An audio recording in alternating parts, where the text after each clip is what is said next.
Hi, everyone. My name is Erin Pollard, and I am a project officer in the Works Clearinghouse, which is the part of the Institute of Education Sciences in the U.S. Department of Education. You can find us online at whatworks.ed.gov. And what we do is we review existing research, and we review against a set of really rigorous standards. And so we determine what studies were conducted in a way that they meet these rigorous methodological standards. And then we summarize their findings against these standards. And we do this to help educators find evidence about what programs and practices improve student outcomes. So why? Why do we do this? Why is this important? We believe that evidence is important because it shows people that your program works and it justifies future funding. It also helps you improve and implement programs and activities that we know improve student outcomes. If you're going to be adopting a new curriculum or practice or something in your classrooms, or in schools, you want to know that you are spending your time and your money on something that will actually help students learn better, perform better, know the material. You don't want to be wasting effort on something that is not yet proven or is proven to be ineffective. So when we talk about evidence, we use the department's evidence designations, and these are coming from ESSA, the Every Student Succeeds Act. Well, it's the non-regulatory guidance that goes along with ESSA, the Every Student Succeed Act, which was formerly known as No Child Left Behind, and it is also known as the Elementary and Secondary Schools Act. There are 4 tiers under these definitions. And I know with tier, people think if you're in an MTSS framework, you think about tiers as support. So I'm going to be referring to these by their friendly name. So instead of saying tier 1, I'm going to say strong evidence. So strong evidence are well-designed and well-implemented experimental studies. These are studies that are traditionally a randomized control trial where you have one group of students picked at chance to get this program that you're testing, and the others not. There are some other designs that can get strong evidence, but they all are causal. These are the most rigorous types of studies out there. In addition to them having a really strong design, we have to know that they work, that there's a positive effect on the outcome, and there are no overriding negative effects that say that, yes, this element worked, but other tests of this did not work.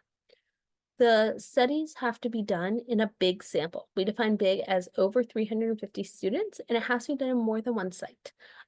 So more than one school, more than one district. So that way we know that it's not just something about where it's tested, that it's causing the impact. And lastly, when you're thinking about strong evidence, you want to make sure that what you are studying, the study matches where you're going to be implementing the program. So if I am sitting in rural Kentucky, I'm looking at a study that was done in Baltimore or Philadelphia, that's an urban environment, and I'm in a rural environment. That setting is not the same. The population of students is also probably very different. The students have different needs, different backgrounds, different strengths. And so under this evidence definition, we would need to make sure that that study wouldn't work. We would need to find a study that showed evidence for students that looked like mine and were learning in an environment like mine. Moderate evidence is very similar, but what it is it's a well-designed and well-implemented quasi-experimental study. So this means a study where there is a comparison group, but that comparison group may not be done by chance. It might be done by chance, but then something happened. It could be a randomized control trial where, something happened where it no longer became random, it became what we call contaminated. An example of this I like to give is back when I worked at a school district, we had a pre-K program that I was trying to evaluate, trying to show that this preschool program really works, so we could get more money for it. And students were assigned by chance off of lottery. So excited to go in and do the study to pick up the list of who got in, who didn't. And I noticed that there was a circle around Mackay. He was number 7 on the waiting list with a little note. And I asked school secretary what's going on, and she's like, well, Mackay's mom really needed a childcare because she, has another baby on the way. She's trying to get a job. She's trying to get her feet, whole story. Not debating that Mackay needed in, but now there were 4 or 5 other circles Instead of it being random who got off the wait list, it was purposeful of which parents had called and lobbied the secretary, who was a delightful woman, and she made space for them. So what we know is those students who got in, um, not by chance, not by how that lottery worked. That was done based off of, those parents were more motivated. There were other things that we couldn't measure. So it was no longer a experimental study. It was experimental. There was something that I couldn't measure. I couldn't measure the parent motivation to get them into this program. There's some studies that you just can't measure ethically in a or feasibly in an experimental study. So it could be not everything can be randomized. So that's why we have these quasi-experimental where we find groups and we look, we have match comparison groups saying these people got it, and these students look like the students in the classroom, in the same classrooms. They look like the students who got the intervention, but they were assigned after the fact. Same thing, you have to have a positive effect on outcome with no overriding negative effects in over 300 students at multiple sites. And for moderate evidence, you have to either have a population or a setting that matches. So again, we think in me in rural Kentucky, trying to match to a student a study done in Baltimore or Philadelphia, the setting wouldn't be the same, but the population might actually be the same. If you're looking at percent of free or reduced price lunch, if you're looking at gender, it could be race depending on where you are. It may not be, and you may not have data on that. So it could be, you could make a case that these would be similar. Students have similar challenges. The students are more alike economically that than you would necessarily if you look at the Philadelphia suburbs or the DC suburbs. But the setting, you cannot say that an urban is similar to rural. Okay, third is promising evidence. So this is a well-designed and well-implemented correlational design statistical trials for sexual bias. That means that there isn't a comparison group. What we may do is you might have, it's not matched. You just look and you say, what is the impact of this intervention when we control for other things? So you might control for how they did before the intervention and demographics, but it's less evidence. You have to show the positive effect on the outcome with no overriding negative effects. And lastly is demonstrates the rationale. And so this is a well-designed logic model. So you have a theory of action. Why does something work? And you're studying it, but we don't yet have any evidence that it works or not, because we're still figuring it out. So when we think about these, you'll see these icons come up as we show the slide. So I'm talking about them now because strong evidence is the best. That's great. That we have high confidence that this program is going to work and going to work for you. Moderate evidence is also really good. See strong evidence, you see moderate evidence, those are what you want to go to. If you see promising evidence, that is a little bit weaker, and I would view it kind of like with a caution sign that we don't yet have enough evidence that it really works. Works widely. It might have worked really well in one school. You're going to want to pay more attention to who it was done by, what is it sampled, what did it say. And we only, in a few cases, will tag demonstrates the rationale. So you're actually not going to see that today because we focus on existing research that has been studied and demonstrates the rationale means that research is underway. So let's stop moving. All right. So what we do is using that kind of background of what evidence is, let's talk about what the clearinghouse does.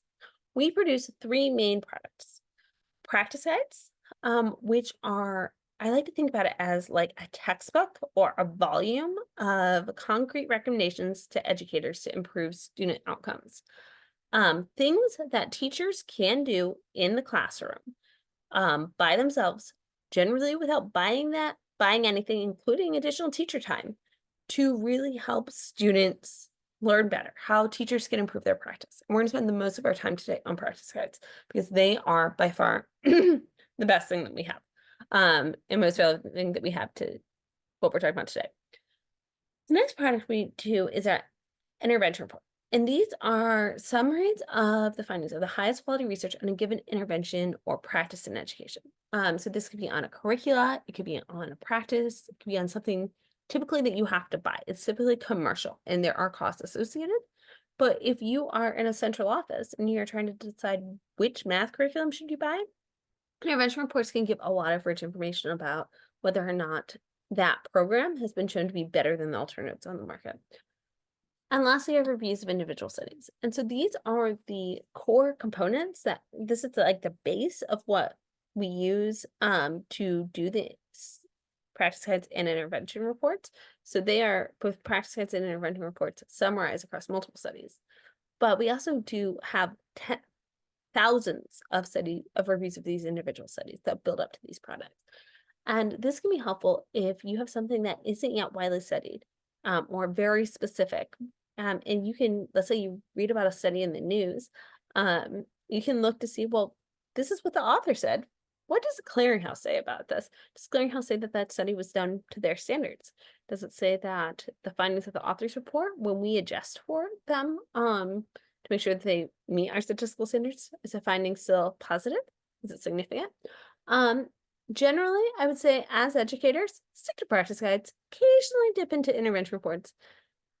Reviews of individual studies generally is something that is more of interest to researchers and developers, and less useful for the classroom. So practice guides, what are they? So we work in collaboration with expert panelists to distill research on a broad topic area into practical recommendations. So this guide is what we're going to be talking about the most today. And this is providing reading interventions for students in grades 4 through 9. So this is not the basic fundamental reading.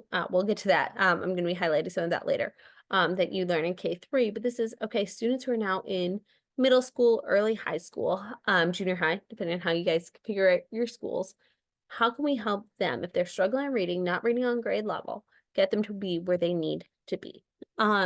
And so the guide that we're talking about today details these evidence-based practices that are designed for special educators, general education teachers, reading specialists, coaches, administrators, and parents.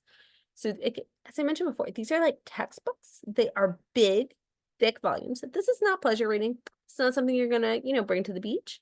And the way that I approach it as reading chapter by chapter, or in this case, recommendation by recommendation, we'll get more into what that means, to really learn and understand from this. Take some time, sit with it, build upon it, adapt to practice, and then go back for more.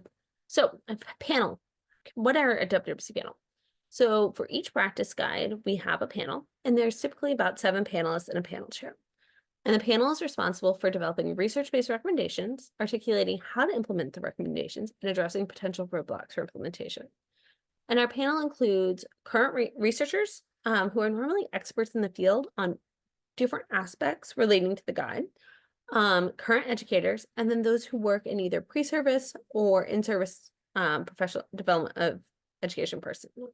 So a lot of people are in teacher prep programs, master's programs, who really are working with teachers as they're learning how to become effective educators.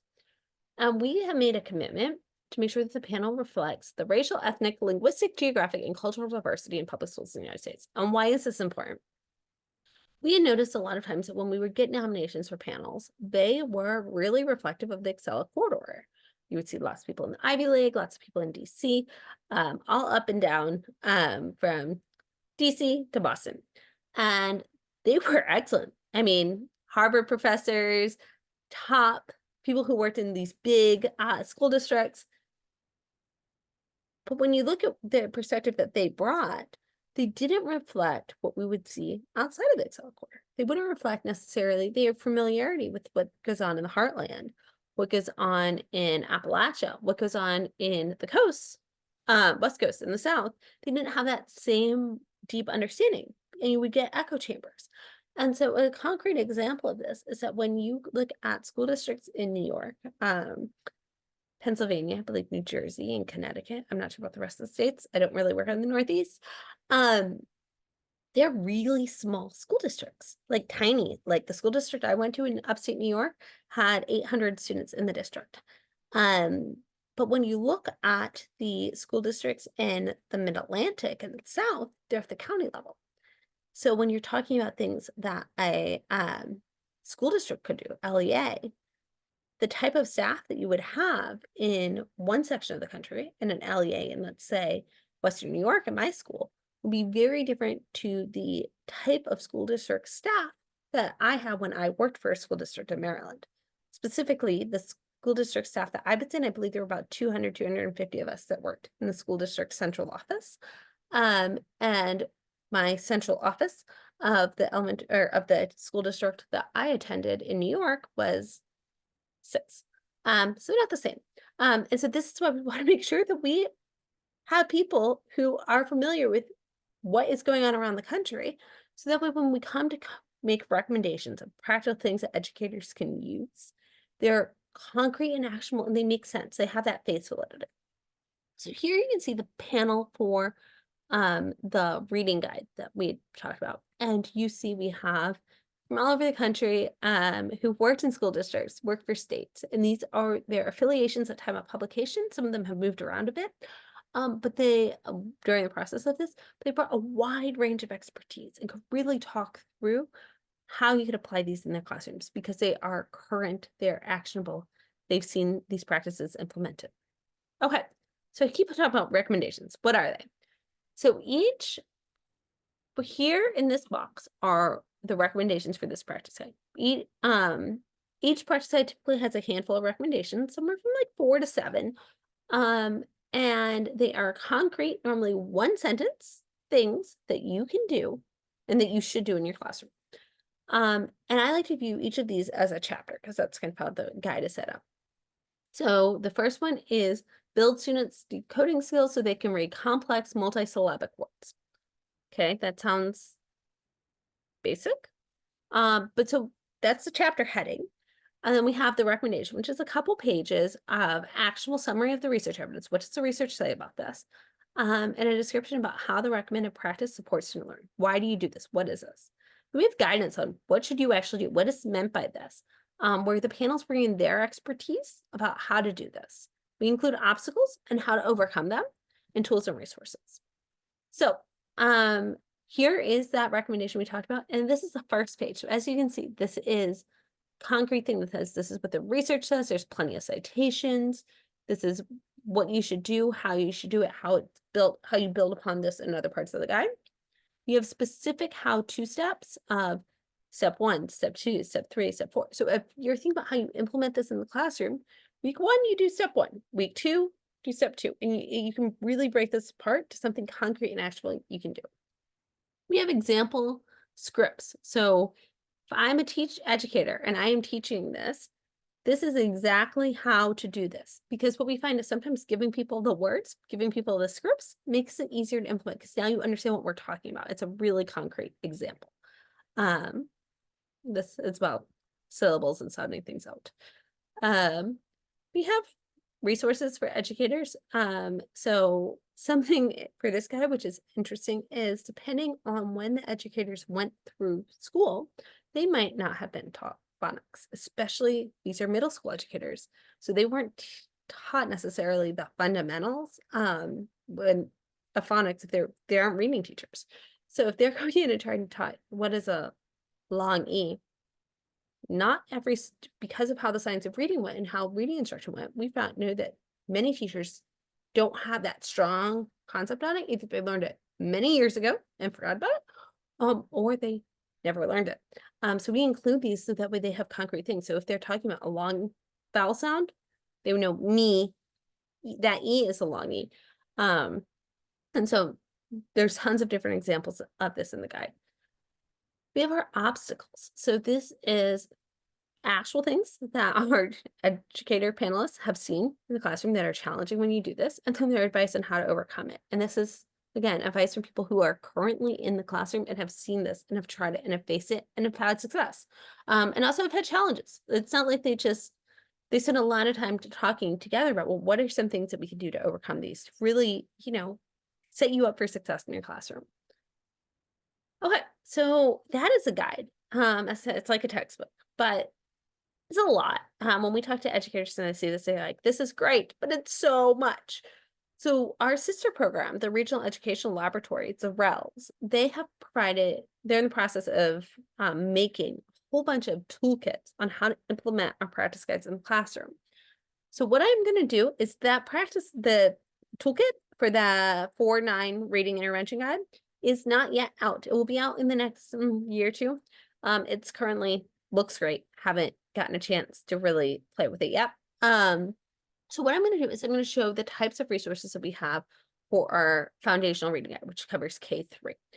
So in this guide, we have a professional learning community guide. So there's a facilitator's guide where if you are working with as like a department chair or working your team meetings, step by step of things that you can do to talk through the guide. So in this case, that you have this page that we're going to talk about recommendation number 1. Here are the resources that you need. So there's activities, there's a whole activity book that you can download. There's some videos you should watch. Here's the session goals. Here's the questions that you should talk through. And it gives you step by step. So this is professional development in a box, free, ready to use, on demand.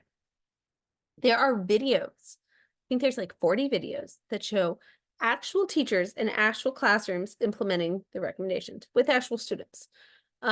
These are recorded live, so students, you get to see kind of real time some obstacles, but it's helpful to kind of see how stuff is done in practice. And these are just fantastic resources as you're trying to understand, well, how does this look like? What does this look like in practice? We have a parent's guide. So this was a project that came out during COVID when many of us got the opportunities to teach our children at home. And with this, we have, how do you take those recommendations in this K-3 guide and apply them to things that you can do at home? And so there's printed activity books. There's all these videos that show parents reading to their children. How do you do this? How do you sound stuff out? What do you need to do? How do you ask questions? How do you have discussions? And these are just fantastic resources that I was not involved in this project, but I found these to be so incredibly helpful as you're teaching your kids how to read.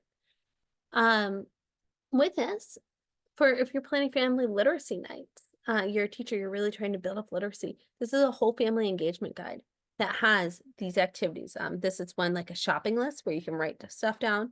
It has the videos that you saw on the previous slide. They're also in here. And like printouts to send home to parents. So this is like really incredible. And something that I know school districts across the country have found really helpful.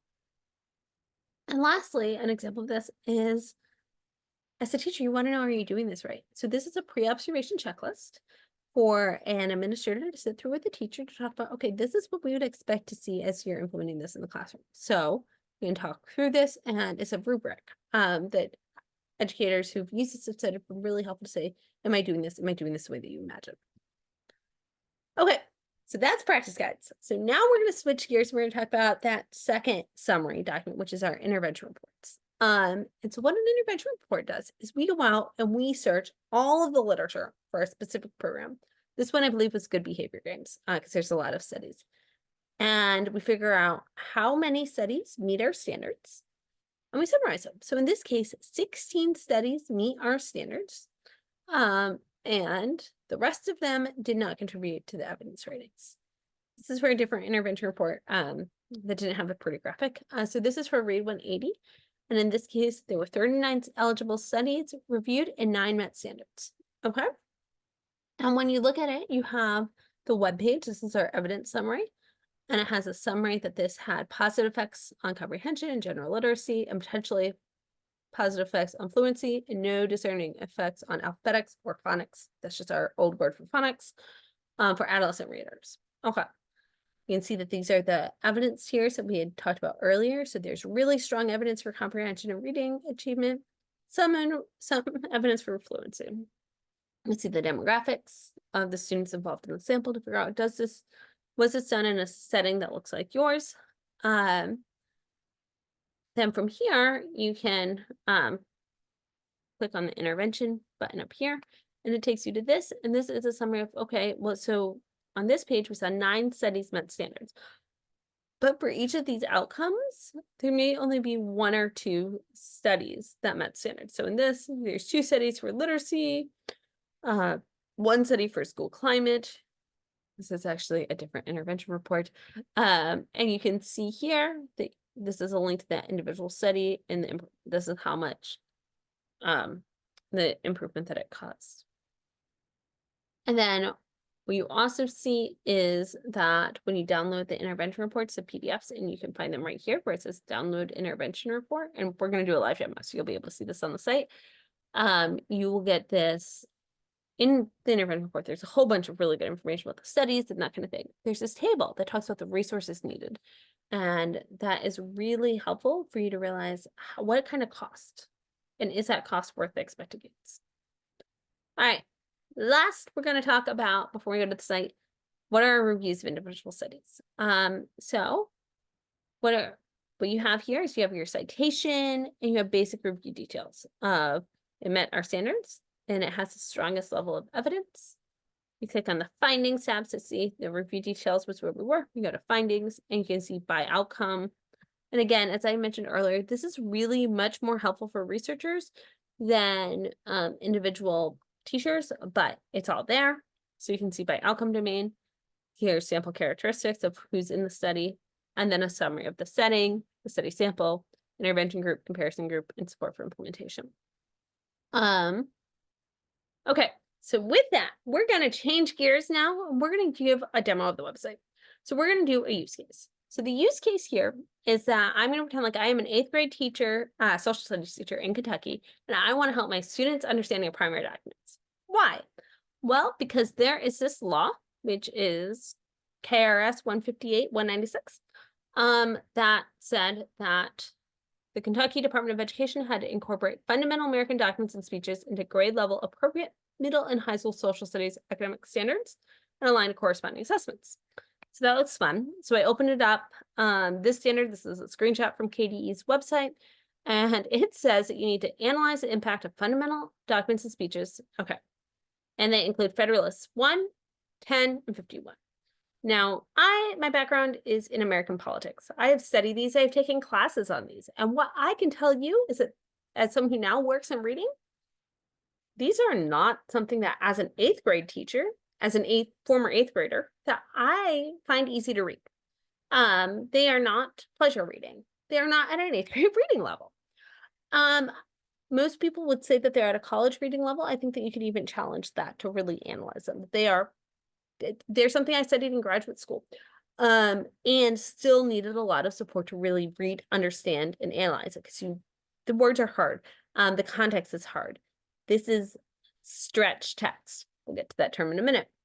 What I also know is that most Kentucky 8th graders are not proficient readers.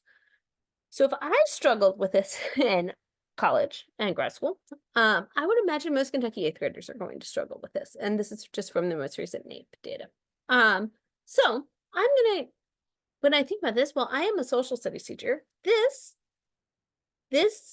standard is a reading standard. This is literacy. And so I need to think about how to help my students understand this really hard stretch text. So what I'm going to do is I'm going to go to our website, whatworks.ed.gov. So I'm going to show you the friendly link. So it's whatworks.ed.gov, and it redirects to this website.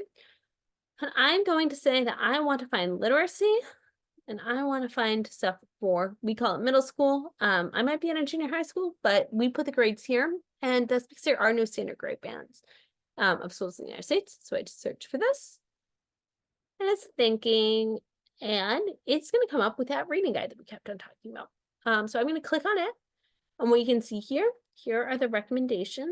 And if you scroll down, you can see that there's a webinar that the panelists gave, protocol, the studies. Here are the evidence tiers. You have the details of who did this, the panelists, related resources. So here in the related resources, it's where you would find the toolkit, if there is one, the professional learning communities, all of those supplemental materials that I talked about, of showing videos and teachers. This is a newer guide, so we just have the slide deck and the webinar. The toolkit is coming. Okay, so what I'm going to do is I am going to download this full guide and see if there's anything in here for me. And it's thinking. Okay, oh, it can tell where it was. All right, so we're going to pretend like it didn't remember me. All right, we're going to see how this is a big PDF. It's 204 pages. So again, not pleasure reading. We're going to scroll down here to the recommendations. And these are our chapters. here. So I am struggling here to get it to scroll right. All right. So we provide students with opportunities to practice making sense of stretch texts, i.e. challenging texts that will expose them to complex ideas and information. Okay, that's exactly what this standard is talking about, that we want to expose students to this really hard text and give them opportunities to practice figuring out how to understand it. So what this has is this has about a couple pages of really concrete recommendations about what is a stretch text. Why do you do this? The recommendations to work on this 2 to 3 times a week for 6 to 10 weeks. Now that may not fit into my curricula, but at least we understand, well, okay, as a history teacher, as a social studies teacher, this is not going to be something like you do in a day. So it has moderate level evidence, which is fine. There's 15 studies that talk about this. So it gives more information about the underlying studies, and then it has specific how-to steps. Now, this is what's going to be really helpful to me in my classroom.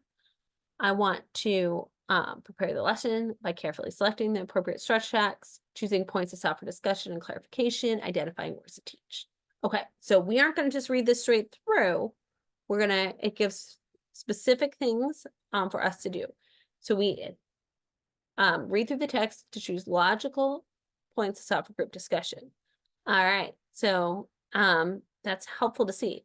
Use a sticky note or marking to note where to stop. Jot down a question. It's telling you exactly what you should do on how to teach this. Create a list of difficult multisyllabic words, proper nouns, and essential words to discover before and during reading. There's certainly a lot of those in the Federalist Papers. And then, so this is an example of a novelist. It's not particularly relevant to me as a social studies teacher, but there is an example of where do you stop? What question to ask? Over here, the proper nouns that I would want to go over ahead of time. The multisyllabic words that you want to go over. Again, I would expect an 8th grader to know these, but when you get into Fed 10, you're going to have plenty of hard words that you can, that you should go over ahead of time, and essential words. Then what is helpful is provide a significant support as a group works through the stretch text.